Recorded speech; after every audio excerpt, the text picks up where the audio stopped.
നമസ്കാരം. ഏതൊരു ഗ്രഹങ്ങൾ എടുത്താലും 9-ൽ ചന്ദ്രനുണ്ടെങ്കിൽ വളരെ ശുഭമാണെന്നൊരു പൊതു അഭിപ്രായമുണ്ട്. അത് അങ്ങനെ തന്നെയാണ് ഒട്ടൊക്കെ കാണുന്നത്. എന്നാൽ 9-ൽ ചന്ദ്രൻ വന്നാൽ ശുഭമല്ലാത്ത ചില കാര്യങ്ങളുണ്ട്. അത് ഏതൊക്കെയാണ്? ചില നക്ഷത്രങ്ങളുണ്ട്. അതൊക്കെ ഏതാണെന്ന് നമുക്ക് നോക്കാം. ആഗ്നേയ രാശികൾ ഏതൊക്കെയാണ്? ആഗ്നേയ രാശികൾ എന്ന് പറയുന്നത് മേടം, ചിങ്ങം, ധനു എന്നീ രാശികളാണ്. മേടത്തിലെ നക്ഷത്രങ്ങൾ അശ്വതി, ഭരണി, കാർത്തികക്കാല്. ചിങ്ങത്തിലേത് മകം, പൂരം, ഉത്രത്തിൽക്കാല്. ധനുവിലേത് മൂലം, പൂരാടം, ഉത്രാടത്തിൽക്കാല് എന്നീ നക്ഷത്രങ്ങളാണ്. അതിലെ മേടം രാശിക്കാർക്ക്, മേടക്കൂറുകാർക്ക് 9-ൽ ചന്ദ്രൻ വരുന്നത് എങ്ങനെയാണ്? ചിങ്ങം ലഗ്നമായിട്ട് ജനിക്കുമ്പോഴാണ്. പിന്നെ ചിങ്ങക്കൂറുകാർക്ക് ധനു ലഗ്നമായിട്ട് ജനിക്കുമ്പോഴാണ് 9-ൽ ചന്ദ്രൻ വരുന്നത്. ധനുക്കൂറുകാർക്ക് മേടം ലഗ്നമായിട്ട് വരുമ്പോഴാണ് 9-ൽ ചന്ദ്രൻ വരുന്നത്. അപ്പോൾ 9-ൽ ചന്ദ്രൻ എങ്ങനെയൊക്കെയാണ് വന്നത് നമ്മൾ നോക്കി. അങ്ങനെ 9-ൽ ചന്ദ്രൻ ഈ 3 ആഗ്നേയ രാശിക്കാർക്കും വന്നു എന്നിരിക്കട്ടെ. അതിൽ ആഗ്നേയ നക്ഷത്രങ്ങളുണ്ട്. അതിൽ പ്രധാനം ആഗ്നേയ ഭാവം വരുന്നത് കാർത്തിക, ഉത്രം, ഉത്രാടം എന്നീ നക്ഷത്രങ്ങൾക്കാണ്. മേടം രാശിയിലെ കാർത്തിക നക്ഷത്രക്കാരുണ്ട്, കാർത്തികക്കാരുകാർ. അവർക്ക് 9-ൽ ചന്ദ്രൻ നിന്നാലും ദോഷമായിട്ടാണ് കൂടുതലും വരുന്നത്. അവർക്ക് മറ്റുള്ളവരെ കൊണ്ടുള്ള ദോഷങ്ങൾ ഭവിക്കാനുള്ള സാധ്യതയാണ് കൂടുന്നത്. അവരെ കൊണ്ട് മറ്റുള്ളവർക്കുള്ള ദോഷം കൂടുന്നില്ല. അവർ മിക്കവാറും കുഴപ്പക്കാരൊന്നും അല്ലാതെ ശാന്തരായിട്ട് മറ്റുള്ളവർക്ക് ദ്രോഹം ചെയ്യാത്തവരായിട്ട് നിലകൊള്ളുകയും എന്നാൽ അവർക്ക് മറ്റുള്ളവരെ കൊണ്ട് ഒരുപാട് ദുരിതങ്ങൾ അനുഭവിക്കുകയും ചെയ്യുന്നതായിട്ടാണ് കാണുന്നത്. 9-ൽ ചന്ദ്രൻ ഉണ്ടെങ്കിലും 9-ൽ ചന്ദ്രന്റെ ഗുണം തികച്ചും ലഭ്യമാകാതെ പോകുന്ന മേടക്കൂറിലെ നക്ഷത്രമാണ് കാർത്തികക്കാല്. ചിങ്ങക്കൂറിലെ നക്ഷത്രമാണ് ആദിത്യന്റെ നക്ഷത്രമായ ഉത്രത്തിൽക്കാല്. ധനുക്കൂറിലെ ഉത്രാടത്തിൽക്കാല്. അപ്പോൾ അഗ്നിരാശികളിലെ സൂര്യന്റെ നക്ഷത്രങ്ങളായ കാർത്തികക്കാലും ഉത്രത്തിൽക്കാലും ഉത്രാടത്തിൽക്കാലും ആയി ജനിച്ചിരിക്കുന്നത്. കാർത്തികക്കാല്, ഉത്രത്തിൽക്കാല്, ഉത്രാടത്തിൽക്കാല് എന്നീ നക്ഷത്രക്കാർക്ക് 9-ൽ ചന്ദ്രൻ വന്നാൽ ഗുണഫലം ഉണ്ടാവുന്നത് വളരെ കുറവായിരിക്കും എന്നാണ് പറഞ്ഞു വന്നത്. എന്നാൽ മറ്റ് 27 നക്ഷത്രത്തിൽ മറ്റ് നക്ഷത്രങ്ങൾക്കൊന്നും തന്നെ 9-ൽ ചന്ദ്രൻ വന്നാൽ ഗുണം തന്നെയാണ് ലഭിക്കുന്നത്. ദോഷം വരാനുള്ള സാധ്യത തീരെ കുറവാണെന്നാണ് പറയേണ്ടത്. പക്ഷേ ഇതിനിങ്ങനെ ഒരു ദോഷഫലമുണ്ട്. കാരണം ആദിത്യൻ ചൂടിൻ്റെയും ചന്ദ്രൻ തണുപ്പിനെയും പ്രതിനിധാനം ചെയ്യുന്നു. ചൂടിൻ്റെയും തണുപ്പിൻ്റെയും പ്രതീകമായിട്ട് നിലകൊള്ളുന്നതാണ് ആദിത്യനും ചന്ദ്രനും. ഇത് വളരെ സൂക്ഷ്മമായിട്ട് ആളുകൾ ജ്യോതിഷത്തിനെത്തുമ്പോൾ പരിഗണിക്കാവുന്ന ഒരു വിഷയമാണ്, ഒരു കാര്യമാണ്. അപ്പോൾ ആഗ്നേയ നക്ഷത്രങ്ങളാകുന്ന പ്രത്യേകിച്ച് ആദിത്യൻ്റെ പ്രഭാവം ശരിക്കും ലഭിക്കുന്നത്, കാരണം അതിൻ്റെ ഡിഗ്രികൾ നമ്മളെല്ലാം നോക്കണം. അതിൽ തന്നെ ഇനിയും സൂക്ഷ്മവശങ്ങളുണ്ട്. എത്ര ഡിഗ്രി, രാശി, ഭാഗ, കല എന്നിവ നോക്കിക്കഴിയുമ്പോഴേക്കും നമുക്ക് ഇതിലും സൂക്ഷ്മമായിട്ട് അപഗ്രഥിക്കാൻ കഴിയും ഇതിൽ എത്ര മാത്രം ഉണ്ടെന്ന്. എന്നാൽ ചില ജ്യോതിഷികൾ അഭിപ്രായപ്പെടാറുണ്ട് ഈ കാർത്തികക്കാല്, ഉത്തരത്തിൽക്കാല്, ഉത്രാടത്തിൽക്കാല് എന്നീ നക്ഷത്രങ്ങൾക്ക് 9-ൽ ചന്ദ്രൻ വരുമ്പോൾ മറ്റുള്ള നക്ഷത്രക്കാർക്ക് 9-ൽ ലഗ്നാൽ 9-ൽ ചന്ദ്രൻ വന്നാലുള്ള ഗുണങ്ങൾ തന്നെ ലഭിക്കാൻ സാധ്യതയുണ്ടെന്ന്. അതിന് ഉപോദ്ബലകമായി അവർ പറയുന്നത് അതിലെ കുറച്ച് കാര്യങ്ങളുണ്ട്. അതിലെ രാശി, ഭാഗ, കല ഇതൊക്കെ സൂക്ഷ്മമായിട്ട് ആ ഭാഗയിലും ഒക്കെ കൂടെ നമ്മൾ കുറച്ച് കാര്യങ്ങൾ നോക്കി നക്ഷത്രങ്ങളെക്കുറിച്ചും ചിന്തിച്ചിട്ട് അവിടെ സത്യജാതകത്തിലെ പഞ്ചസിദ്ധാന്തത്തിൻ്റെ കുറച്ച് ആശയങ്ങളും കൂടി നമ്മൾ എടുക്കുമ്പോൾ അത് അവർ പറയുന്ന പോയിന്റ്സിനെ നമുക്ക് അതിജീവിക്കാൻ കഴിയും. അവർ പറയുന്ന 9-ൽ ചന്ദ്രൻ എല്ലാവർക്കും അങ്ങ് ശുഭമായിരിക്കും എന്ന് കയറി പറഞ്ഞു കളയും.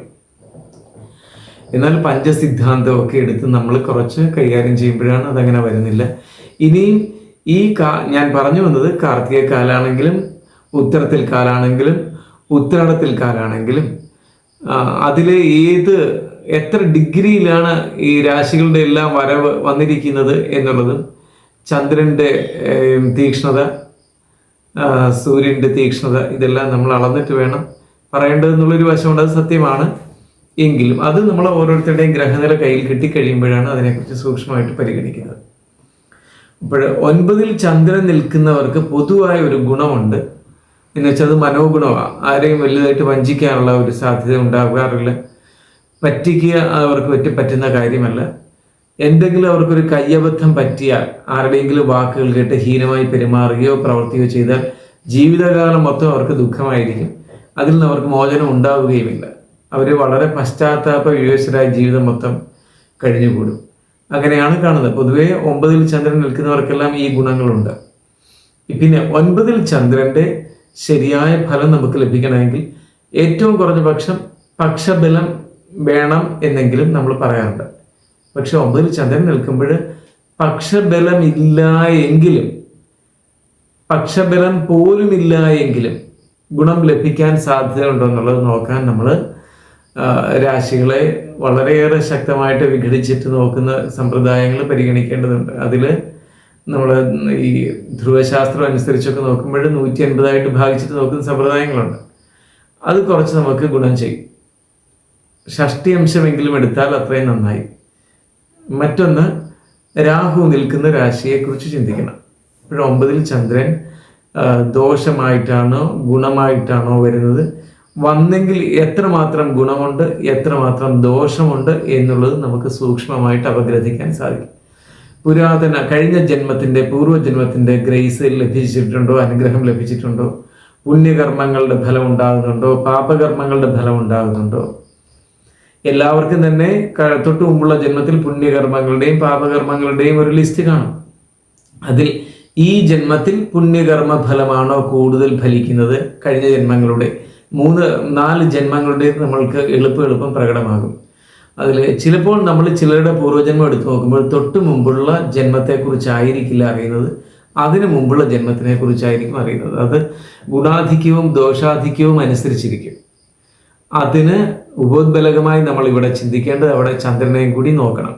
9-ൽ ചന്ദ്രനുള്ളവരുടെ പൂർവ്വജന്മ ഫലം നോക്കുമ്പോൾ നമ്മൾ ചന്ദ്രനെയും കൂടി പരിഗണിച്ചോണം.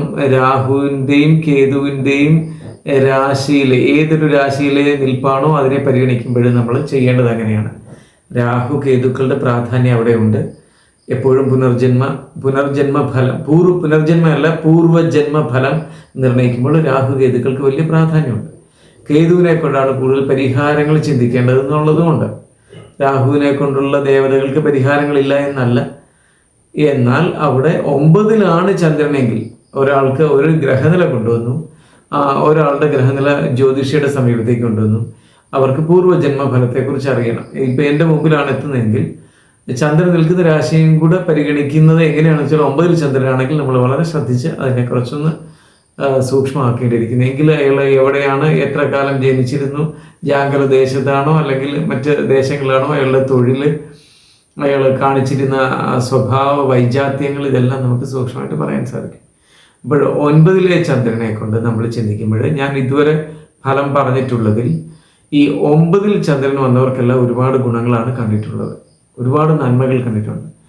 അവർക്ക് പലപ്പോഴും എന്തെങ്കിലും അവരുടെ കൈകളിൽ നിന്ന് അബദ്ധം വന്നിട്ടുണ്ടെങ്കിൽ അവർക്ക് അതിൽ വളരെയേറെ നിരാശയും ദുഃഖമൊക്കെ വന്നിട്ട് ചിലർ ആത്മഹത്യ ചെയ്തവർ പോലുമുണ്ട്. അത് പക്ഷബലം പോലും ഇല്ലാതെ വന്നിട്ടുണ്ടെങ്കിലാണ് ഈ ദുഃഖം നിമിത്തം ആത്മഹത്യ, ഞാൻ കാണിച്ചത് തെറ്റായി പോയല്ലോ എന്ന് ചിന്തിച്ചുകൊണ്ട് ജീവൻ കളഞ്ഞവർ, അങ്ങനെയുള്ളവരുടെ ഫലവും നമുക്ക് നോക്കാൻ സാധിച്ചിട്ടുണ്ട്. എന്നാൽ 9-ൽ ചന്ദ്രൻ നിൽക്കുന്നത് കൊണ്ട് ബാഹ്യത്തിൽ നിന്ന് അവരറിയാതെ ദോഷങ്ങളെ അനുഭവിക്കേണ്ടി വരിക, ഒരുപക്ഷെ അവരുടെ അശ്രദ്ധ കൊണ്ടാകാം എന്ന് വേണമെങ്കിൽ ചില കാര്യങ്ങൾ കൊണ്ട് നമുക്ക് ചില ഗ്രഹങ്ങളെ കൂടെ സപ്പോർട്ട് ചെയ്ത് ചിന്തിക്കുമ്പോൾ നമുക്ക് അങ്ങനെ പറയേണ്ടി വരും. എന്നാലും അവരനുഭവിക്കുന്ന ദുഃഖങ്ങൾക്ക് യാതൊരു വിധത്തിലും അവരെ ആഞ്ഞു കുറ്റം പറയാൻ ഒക്കാത്ത തരത്തിലുള്ള നക്ഷത്രങ്ങൾ ഏതുണ്ട് എന്നും ചോദിച്ചാൽ കാർത്തികക്കാല്, ഉത്തരത്തിൽക്കാല്, ഉത്രാടത്തിൽക്കാല്. എപ്പോഴും ചിന്തിക്കുക, നിങ്ങൾ ആരുടെയെങ്കിലും ഗ്രഹനിലയിൽ കാർത്തികക്കാലോ ഉത്തരത്തിൽക്കാലോ ഉത്രാടത്തിൽക്കാലോ ആണ്, അതേസമയത്ത് ലഗ്നാൽ 9-ലാണ് ചന്ദ്രൻ നിൽക്കുന്നതും കൂടി വന്നാൽ പ്രത്യേക പരിഗണന കൊടുത്ത് ജ്യോതിഷികളെ കൊണ്ട് അതിനെ ശ്രദ്ധയോടുകൂടി നോക്കുകയും പിന്നെ അവരുടെ ഈ 9-ലെ ചന്ദ്രൻ ഏതെല്ലാം തരത്തിലാണ് ദുരിതങ്ങൾ വരുത്തി വയ്ക്കാൻ സാധ്യത എന്നുള്ളത് നോക്കിയിട്ട് അതിന് പൂർവ്വജന്മ ഫലവും കൂടി എന്തെങ്കിലും ബന്ധം വന്നിട്ടുണ്ടോ എന്ന് രാഹു ചന്ദ്രന്മാരെ കൊണ്ട് നിർണയം നടത്തിയിട്ട് അതിന് വേണ്ടുന്ന പരിഹാരങ്ങൾ പ്രത്യേകം ചെയ്യുന്നുണ്ട്. അതിന് ചന്ദ്രായണ വ്രതവും മറ്റ് പല പല കാര്യങ്ങളും പറയാനൊക്കെ വൈദിക ജ്യോതിഷത്തിലേക്ക് നമ്മൾ നോക്കുമ്പോൾ ഏറ്റവും പുരാതനമായ ജ്യോതിഷ ശൈലികളിൽ ഒക്കെ കൊടുത്തിരിക്കുന്ന ഒരുപാട് മാർഗങ്ങളുണ്ട്, പുരാതന മാന്ത്രികങ്ങളിലുണ്ട്. അതെല്ലാം നമ്മൾ അതെല്ലാം വെച്ചുകൊണ്ട് വേണം പരിഹാരം കാണാനും ചിന്തിക്കാനും.